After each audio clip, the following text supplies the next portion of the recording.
हम बात कर रहे थे पीछे वाली वर्कशीट में इस वृत्त की स्पर्श रेखाओं पर आधारित क्वेश्चनों को। तो इस वाली वर्कशीट में भी हमारी आगे के क्वेश्चनों को बारे में डिस्कस किया गया है। तो आइए देखते हैं। पहले कुछ 3 क्वेश्चन दे रखा जो आप जानते हैं उसके बारे में। वृत्त पर स्थित किसी बिंदु से वृत्त पर स्पर्श रेखा की संख्या, किसी बिंदु से कोई बिंदु अगर दे दिया तो उसकी संख्या क्या होगी, 1 की होगी, ठीक है ना। और पता है कि वृत्त की स्पर्श रेखा वृत्त को डैश बिंदु पर स्पर्श करती है। तो कितनी बिंदु पर करेगी, केवल एक बिंदु पर, ठीक है। यहाँ पे आप लिख देंगे केवल एक बिंदु पर, केवल एक बिंदु पर। वृत्त के बाहरी बिंदु से वृत्त पर बनी स्पर्श रेखाओं की लंबाई बराबर या समान, ठीक है, समान होती है। ये और इसकी लेंथ और इसकी लेंथ क्या होगी, समान होगी। आइए आगे देख लेते हैं। दिए गए चित्र में त्रिभुज ए सी बी का परिमाप ज्ञात करें यदि PC क्या है आपका, P से C आपका 28 सेंटीमीटर दिया हुआ है। तो इसका हमें परिमाप ज्ञात करना है। तो PA बराबर हमें पता है AR होता है।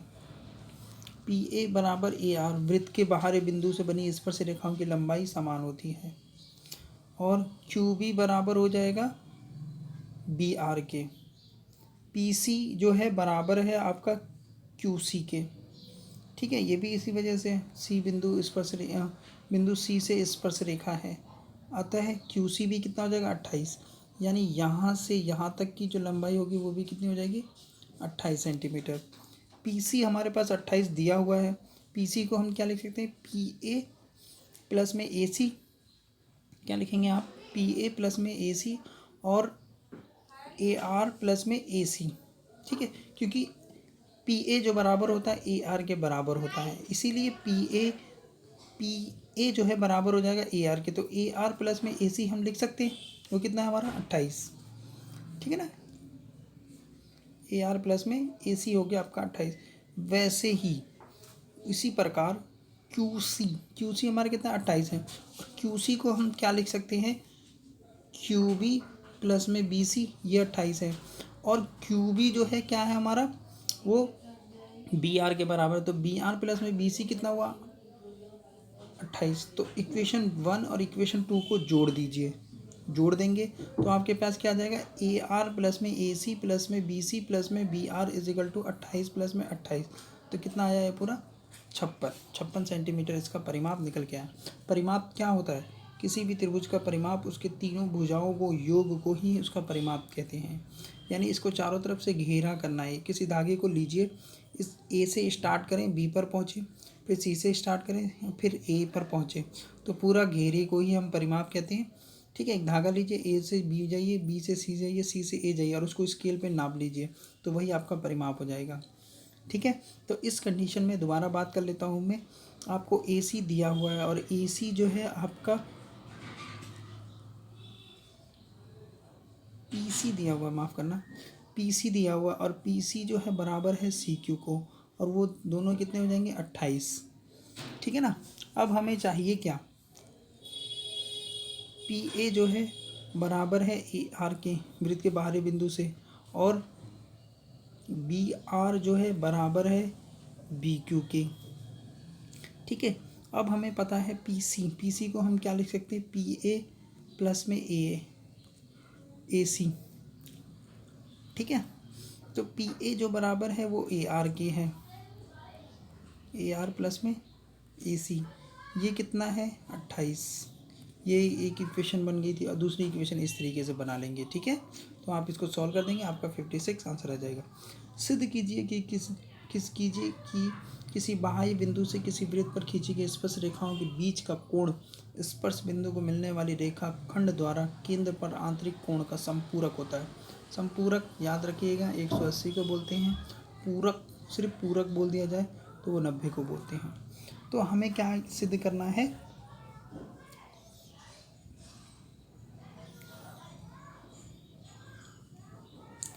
सिद्ध कीजिए कि क्योंकि देखिए ये 90 का हो गया, ये दोनों 90 का हो गया, तो 180 तो ये हो गया। तो इन दोनों का जो सम है वो कितना होना चाहिए, 180 होना चाहिए इन दोनों का योग, क्योंकि ये और ये 90 हो गए तो 180 हो गए, और पूरे का जो योग होता है वो 360 होता है। 360 में से 180 घटाओ तो 180 तो बचा, तो इन दोनों का सम हमें 180 दिखाना है। सिद्ध कीजिए किसी बाह्य बिंदु से किसी वृत्त पर खींची गई स्पर्श रेखाओं के बीच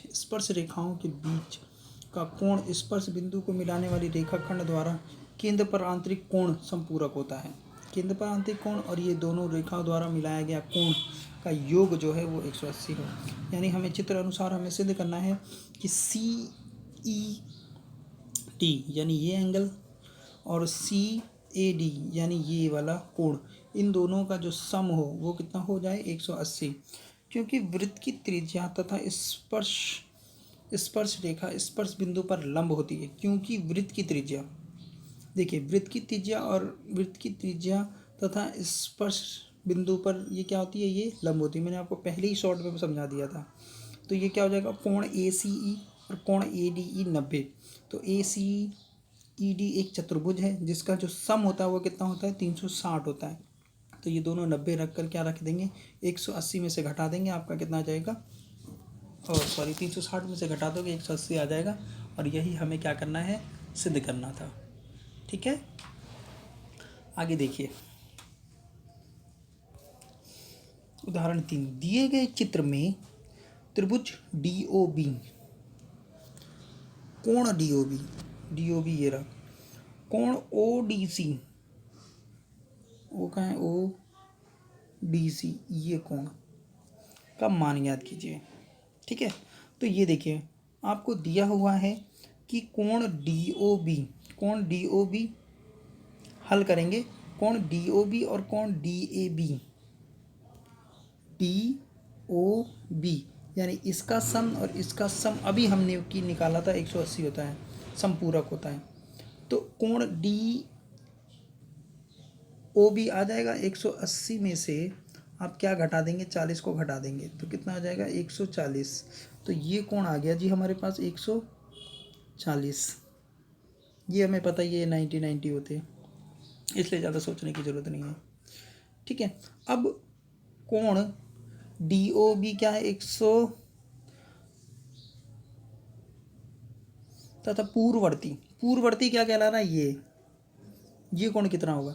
हमें पता है कि सर्कल के केंद्र पर जो कोण बनता है वो कितना होता है, 360। तो 360 में से 140 घटा दो तो ये जो पूरा कोण है, ये आ गया आपके पास 220, पूर्ववर्ती कोण कहते हैं उसे। ठीक है, नेक्स्ट देखते हैं अब हम आगे कोण OBE, ठीक है, वो 90 ही है तो होगा, ये भी तो 90 ही होगा जब ये इसके ऊपर क्या है, ये स्पर्श रेखा है AE, तो जो कोण B है वो 90 का ही है। ठीक है, वो 90 है। तो OBC प्लस CBE, एक 75 दिया हुआ था, 90 में से 75 घटा दो तो कितना आ जाएगा, ये अंदर छोटा वाला जो कोण है ये आ जाएगा आपके पास 15 डिग्री। ठीक है, देखिए धीरे एक एक करके सारा सॉल्व किया जाता है।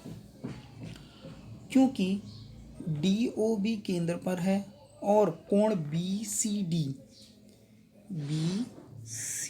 ये वाला वृत्त के शेष भाग पर समान चाप द्वारा आंतरिक कोण है, तो ये क्या हो जाता है, आधा हो जाता है। किसके, DOB कोण जो है दुगना होता है BCD के, तो कितना हो जाएगा, ये 70, ये 140 था तो ये कितना कोण हो जाएगा, 70, क्योंकि वो उसके, ठीक है, आधा होता है। ये इसके दुगना बोल सकते हैं और ये इसका आधा होता है। तो या आप 2 को इधर लाएंगे, आप इस तरह लिख सकते हैं ना, कोण DOB, तो कोण DOB कितना, 140, तो 140 को 2 से भाग करोगे तो 70 ही होगा ना दोस्त। ठीक है, तो त्रिभुज DOBC एक चतुर्भुज है, अतः एक चतुर्भुज हो गया, ये पूरा क्या हो गया, एक चतुर्भुज हो गया। देख रहे हैं, इस तरीके से ऐसे करके और यूं ऐसे करके, तो ये कोण और ये कोण आप समझ रहे होंगे क्या कर रहे हैं। ये कोण हमने निकाला 15, ठीक है, ये कोण हमने निकाला 70, ठीक है। ये कोण हमने निकाला कितना 220, तो ये कोण बहुत आसानी से निकाल सकते हैं क्योंकि वो चतुर्भुज है। तो जो इसका जो चारों कोणों का योग होगा वो 360 होगा। तो रख दीजिए 15, 220, 70। ठीक है। DOC हमें निकालना है, DOC हमें DOB निकालना था तो वो हमने निकाल लिया। DOC निकालना है तो 360 में से 305 को घटा दो तो ये आ जाएगा आपके पास 55 डिग्री। तो आपके पास आंसर क्या आया, 55 डिग्री आ गया DOC आपका 55 डिग्री और DOB आपका 140 डिग्री। तो देखिए एक बार फिर से रिमाइंड करने की कोशिश करते हैं। ठीक है। तो सबसे पहले हमें ये पता होना चाहिए, इसको हटा देता हूँ थोड़ा सा। ठीक है। देखिए हमें ये मालूम है कि इन दोनों का कोण का योग जो है 180 है, तो 180 में से 40 घटा दो तो ये आया 140। ये इसके पूर्ववर्ती है। ठीक है। तो पूर्ववर्ती का क्या मतलब क्या होता है, 360 में से 140 घटा दो तो 220। ये इसका आधा होता है। तो ये वाला कोण सॉरी ये वाला कोण कितना होता है, आधा हो जाएगा तो 70। ये हमें पता है कि ये पूरा 90 डिग्री का, तो 90 में से 75 घटा दीजिए, ये 15 हो गया। अब ये कोण और ये कोण इन चारों का जो सम होता है 360 होता है। तो 360 में से आप क्या करोगे, इनको प्लस करके घटा दोगे, 305 को घटा दोगे तो कितना हो जाएगा 55, आपका आंसर। चलिए आइए आगे देखते हैं। आगे तो बहुत ही सिंपल क्वेश्चन दिया हुआ है। ये चित्र अनुसार देखिए, तो हमें पता है कि ये एक चतुर्भुज की तरह ही होता है। तो कोण A, कोण B, कोण C और कोण D, इसका जो योग होगा वो होगा 360। अब हमें क्या क्या रखना है, कोण A की जगह M, B कितना होता है 90, ये हमें पता है, ये 90 होते हैं। ठीक है ना। वृत्त के त्रिज्या से स्पर्श बिंदु पर बना कोण 90 डिग्री का होता है। C कितना है 3M, D क्या है वो भी 90 हो जाएगा, 360 तो ये हो जाएगा 4M, ये 90 90 180 और ये 360 में से 180 घटा लीजिए, 360 माइनस 180 इधर आके माइनस का हो जाएगा तो ये हो जाएगा 180। ठीक है। 4 नीचे रख दीजिए M, तो कितना आ जाएगा ये 45। M का मान ही ज्ञात करना था तो 45 आ गया। दिए गए चित्र में x का मान ज्ञात कीजिए। ये हमें पता है कि वृत्त के बाहरी बिंदु से बनी स्पर्श रेखा की लंबाई बराबर होती है, तो इन दोनों को बराबर रख देंगे। 10 एक को इधर लाइए प्लस में हो जाएगा, उस वाले x को इधर ले जाइए माइनस का हो जाएगा, तो x का मान ज्ञात हो गया। बहुत ही सिंपल। ठीक है। 6 सेंटीमीटर त्रिज्या वाली वृत्त पर दो स्पर्श रेखाएं एक दूसरे के साथ 120 डिग्री का कोण बनाती हैं। कुछ ऐसा है, बहुत बड़ा होगा ये 120 डिग्री का कोण बोला है। ठीक है। बड़ा होगा, ये बड़ा बना नहीं सकता इसमें। तो सिद्ध करना है कि स्पर्श रेखा की लंबाई, यानी ये जो है स्पर्श रेखा की लंबाई 2 वर्गमूल 3 है। आइए देखते हैं। ये O हो गया, मान लीजिए ये हमारा P बिंदु, ये A और ये B, इसको इस तरह से मिला देते हैं तो हमारे पास देखिए कोण क्या बन जाता है हमारे पास, OPA कितना हो जाएगा 60 डिग्री का। ठीक है। वो उसको आधा भाग बांट देती है। आगे देखिए ये हमारे पास 90 है। अब हमें सिद्ध करना है, हमें तो ये हमारे पास दे रखा है 6 सेंटीमीटर, तो हम ये रख सकते हैं 10 60 क्या होता है OA, थीटा के सामने वाला परपेंडिकुलर और यानी कि लंब बटे में आधार PA। 10 को क्या लिख दें, कॉट लिख दें, क्योंकि 10 से वो मान निकल के नहीं आएगा इसलिए इसको कॉट रख दिया। OA 6, PA रहने दो, PA हमें निकालना ही है तो PA इधर आ जाएगा। ठीक है। और 10 कॉट कॉट 60 की जो वैल्यू होती है वो एक बटे में वर्गमूल 3 होती है। तो ये हो जाएगा 6 कॉट ही लिख देते हैं ना, कॉट 60। तो P A is equal to 6 cross में वर्गमूल 3। तो ये आ जाएगा आपका आंसर 6 वर्गमूल 3। वर्गमूल नीचे नहीं रहने देते हैं, तो वर्गमूल का हर में परिमेयकरण कर दीजिए। ठीक है, इसको हटा दूँ। उसके बाद क्या करेंगे, ये 6 वर्गमूल 3 और ये 3 आ जाएगा, तो ये कट जाएगा इससे 2, तो ये आ जाएगा आपका 2 वर्गमूल 3 आंसर। यही हमें सिद्ध करना था। ठीक है, तो इसको आप देख लीजिए, बहुत सिंपल है, ज़्यादा मुश्किल नहीं है ये। एक वृत्त डी ई एफ की भुजा ई एफ को बिंदु पी और भुजा डी ई और डी एफ को बढ़ाने पर क्रमशः बिंदु क्यू तथा आर पर स्पर्श करती है। कुछ ऐसा है ये त्रिभुज है।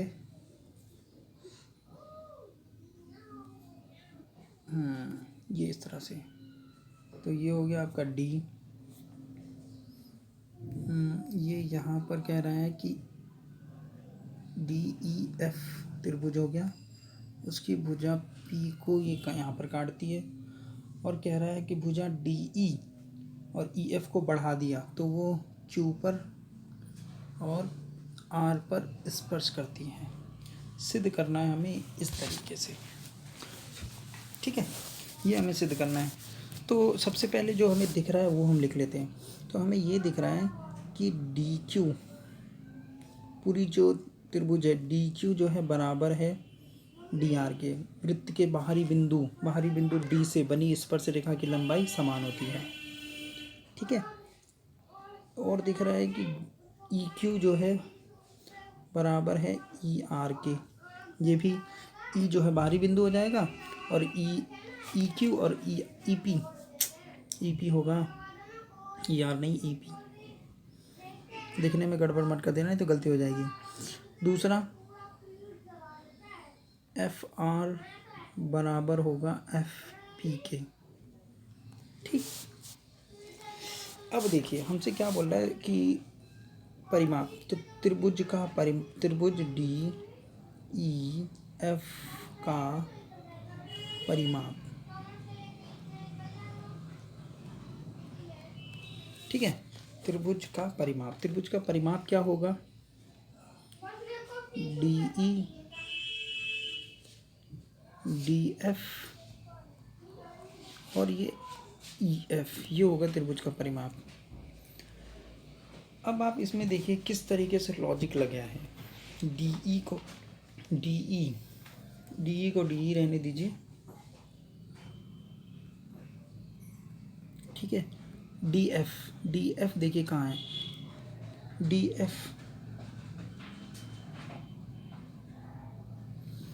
एफ को हम डी आर पूरे में से एफ आर घटा दें। ठीक है, तो डी एफ आ जाएगा। ई एफ को क्या लिख सकते हैं, ई एफ को हम लिख सकते हैं, ई एफ ये वाली है, ई एफ को हम लिख सकते हैं E P plus P F. ध्यान से देखिएगा, थोड़ा सा टिपिकल है ये क्वेश्चन। उसके बाद हमने क्या किया, डी ई को डी ई रहने दीजिए सेम। डी आर देखिए डी क्यू के बराबर है, तो डी आर की जगह मैं डी क्यू लिख सकता हूँ। डी आर की जगह मैंने क्या लिखा, डी क्यू लिखा। अब एफ आर की जगह मैंने क्या लिख दिया, F P minus F P plus का निशान ई पी की जगह ई क्यू लिख सकते हैं, ई पी की जगह ई क्यू लिख दिया। इसको लिखने का मकसद है, नेक्स्ट पी एफ को पी एफ ही रहने देते हैं। ये देखिए, ये पी एफ प्लस का, ये पी एफ माइनस का कट गया। ठीक है। डी ई और डी क्यू, डी ई और डी क्यू को एक साथ लिखो, डी ई प्लस में ई क्यू, और क्या बचा, डी क्यू बचा। डी ई प्लस में ई क्यू क्या हो जाएगा, डी क्यू हो जाएगा, और ये क्या हो जाएगा, डी क्यू। इन दोनों को क्या लिख सकते हैं, टू डी क्यू। ठीक है, अब ये टू जो है इसके नीचे आ जाएगा, अब ये टू जो है इसके नीचे आ जाएगा, तो क्या हो जाएगा, त्रिभुज D E Q, D E F का हाफ बराबर डी क्यू, यही तो हमें प्रूफ करना था। ठीक है, तो लॉजिकली जो है यहाँ पर ध्यान देना है, इस लाइन पे, इस पूरी लाइन पे ध्यान देना है, और इस पूरी लाइन पे ध्यान देना है कि क्या क्या चीज़ें रखने पर ये चीज़ें आ जाएं। ठीक है, तो थोड़ा सा लॉजिकली है, ये दिमाग लगाना पड़ेगा। ओके, तो ये आपका क्वेश्चन यहाँ पे सॉल्व होता है, आगे देख लेते हैं। ओके, ये वर्कशीट सॉल्व हो जाती है। Okay, thank you.